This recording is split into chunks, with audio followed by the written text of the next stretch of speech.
بسم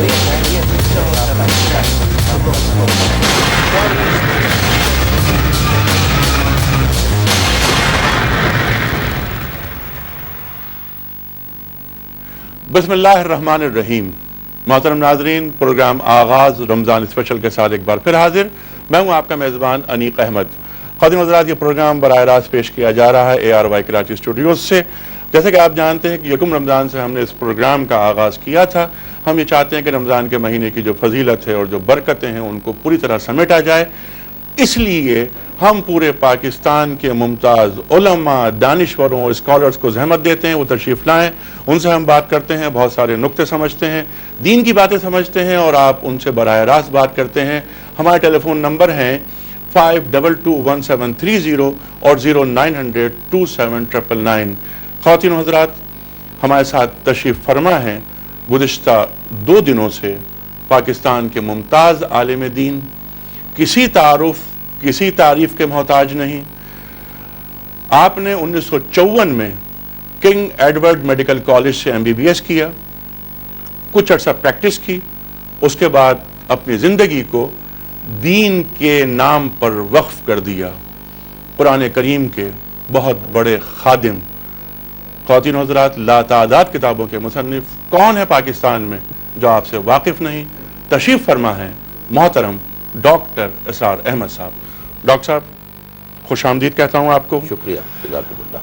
ڈاکٹر صاحب، پچھلے پروگرام میں جو جملہ آپ نے ایک عطا فرمایا تھا وہ یہ تھا کہ اسلام کو ہم بات کر رہے تھے امت مسلمہ کی ذب و حالی کے موضوع پر.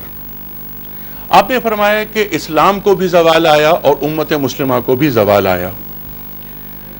اچھا، ہم جو لرننگ ہے ہماری وہ یہ کہ امت کو تو زوال آ سکتا ہے، امت کی تو نشت ثانیہ ہو سکتی ہے، لیکن اسلام جس کی حفاظت کا ذمہ اللہ تعالیٰ نے لیا ہے، یہ تو ہو سکتا ہے کہ نفس دین میں کوئی آمیزش ہو جائے، لیکن اسلام کو زوال کیسے؟ احمدہ و اصلی علی رسولہ کریم. سب سے پہلے تو میں اپنی اسی بات کو دہراؤں گا کہ امت کا عروج اور زوال ایک مختلف فینومینن ہے اور اسلام کا عروج و زوال ایک مختلف فینومینن ہے. یہ دونوں چلے تھے ساتھ. مسلمانوں اور اسلام دونوں کا عروج ہجرت مدینہ سے شروع ہوا اور دونوں اختتام خلافت راشدہ تک ساتھ ساتھ آگے بڑھتے رہے. خلافت راشدہ کے خاتمے کے ساتھ ہی اسلام کا زوال شروع ہوا ہے. میں اس کے بارے میں ذرا بعد میں آؤں گا. لیکن امت مسلمہ وہ آگے بڑھتی چلی گئی عروج کی طرف. عظیم مملکت ہے قائم ہوئی ہے دور بنو امیہ میں، پھر اس سے بھی آگے دور بنو عباس میں. تو یہ جو عروج و زوال ہوا ہے مسلمانوں کا، یہ 2 دفعہ عروج 2 دفعہ زوال ہو چکا ہے. اور اس کے لیے جو کلید مجھے ملی تھی اس پورے پروسیس کو سمجھنے کے لیے، وہ حضور کی ایک حدیث ہے صلی اللہ علیہ وسلم. حضرت عبداللہ ابن عمرو بن العاص رضی اللہ عنہما سے مروی ہے، ترمذی شریف کی روایت ہے. لَيَأْتِيَنَّ عَلَىٰ أُمَّتِي مَا أَتَىٰ عَلَىٰ بَنِي إِسْرَائِيلَ حَذْوَ النَّعْلِ بِالنَّعْلِ. میری امت پر بھی وہ سارے حالات وارد ہو کر رہیں گے جو امت بنی اسرائیل پر، سابقہ امت مسلمہ پر آئے، بالکل ایسے جیسے ایک جوتی دوسری جوتی سے مشابہ ہوتی ہے. جوتی کا جوڑا زمین پر رکھا ہو تو رخ علیحدہ نظر آئے گا، اور جوتوں کا ان کے تلوے جوڑ دیجئے تو ٹرائنگلز آر کانگروئنٹ. اب وہاں پر قرآن مجید میں سابقہ امت مسلمہ کے 2 عروجوں اور 2 زوالوں کا ذکر ہے.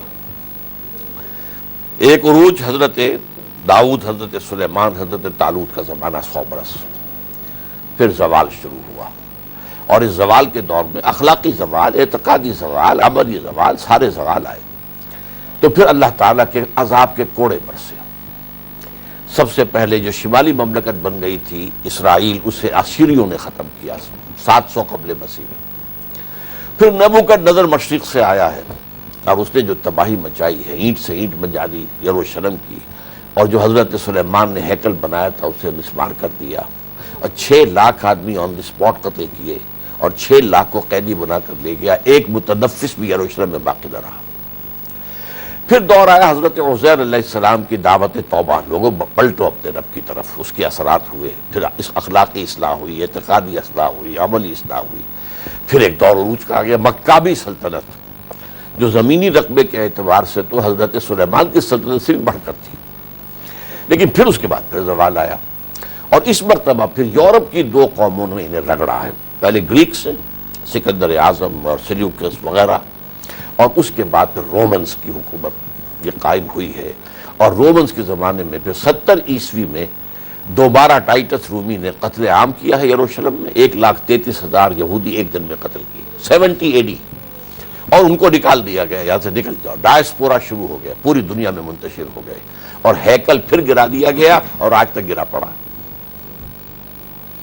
اب دیکھیے مسلمانوں کا پہلا عروج عرب کی زیر قیادت، حضور بھی عرب تھے صلی اللہ علیہ وسلم، اور صحابہ عرب تھے، عربوں کی زیر قیادت مسلمانوں کا یہ عروج جو ہے یہاں تک پہنچا ہے کہ سلطنت جو ہے بنو عباس کی، اس سے بڑی کوئی سلطنت اس دنیا میں تھی نہیں، روشنی بھی تھی، علم بھی تھا، اور ساری چیزیں جو ہے ہر چیز اعتبار سے، یہودی بھی آ رہے ہیں، عیسائی بھی آ رہے ہیں، علماء ادھر سے آ رہے ہیں، دانشور ادھر سے آ رہے ہیں، وغیرہ وغیرہ۔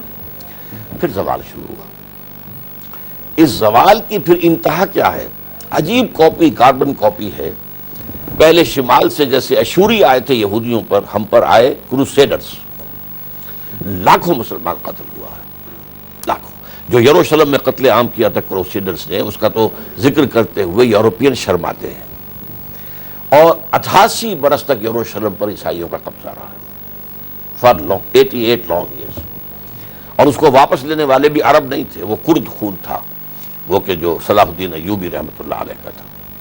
اس کے بعد جیسے وہ نیبوکڈنیزر مشرق سے آیا تھا، ہمارے اوپر تاتاری ہورڈز آئے، اور ان کے ہاتھوں کروڑوں مسلمان قتل ہوا۔ یہ لاکھوں کا معاملہ نہیں ہے، اب پورا علاقہ، پورا خارزم شاہ کی عظیم مملکت، خراسان کا پورا علاقہ، افغانستان کا پورا علاقہ، ایران پورا علاقہ، عراق کا آدھا علاقہ، کروڑوں فرما رہے ہیں آپ؟ کروڑوں۔ اچھا، کتابوں میں جو ہمارا اگر حافظہ کام کر رہا ہے تو وہ 18 لاکھ کی فگر آئی ہے۔ جی نہیں، کروڑوں کا۔ اچھا، آپ پورے علاقے کو دیکھیے۔ اچھا، اس کا کلائمیکس کیا تھا اس ڈاؤن فال کا؟ 1258 میں آخری عباسی خلیفہ کو نکال کر اور سڑک پر ڈال کر اور اس کے اوپر گھوڑے دوڑا دیے، یہ تھا end of the Arab leadership of the Muslim امہ۔ ٹھیک ہے، 200 برس پھر ہمارے گزرے ہیں بہت ہی برے حالت کے اندر، امت کے اندر کوئی خیر کی، کوئی بھلائی کی کہیں امید نہیں تھی۔ اب وہ معجزہ ہوا، جن تاتاریوں نے کروڑوں مسلمانوں کو قتل کیا تھا وہ اسلام لے آئے۔ جی ہاں، مسلمانوں کو فتح کیا، اسلام سے مفتوح ہو گئے، اسلام سے مفتوح ہو گئے، ہے آیا فتنہ تاتار کے افسانے سے پاسباں مل گئے کعبے کو سلم خانے سے۔ جی ہاں، اب دوسرا رائز ہوا ہے امت مسلمہ کا، that was under the leadership of the tricks. Hindustan میں آئے، یہ سارے خلجی کون تھے؟ ترک تھے، یہ تغلق کون تھے؟ ترک تھے، یہ غزنوی کون تھے؟ ترک تھے، اور پھر جو مغل آئے ہیں یہ بھی تو ترکان تیموری، ترکان صفوی اور ترکان عثمانی۔ ترکان عثمانی نے جو عظیم مملکت قائم کی ہے، جو بالکل رومن امپائر کی طرح کی تھی، اور یہ سلسلہ جاری رہا 1924 تک۔ نہیں، ابھی میں عرض کر دوں، اس میں ایک بات ہمارے نوجوانوں کو سمجھانے کی ہے، کاش کہ ان کو یاد ہو جائے۔ پہلے دور عروج میں اسلام اور مسلمان داخل ہوئے اسپین کے راستے یورپ میں،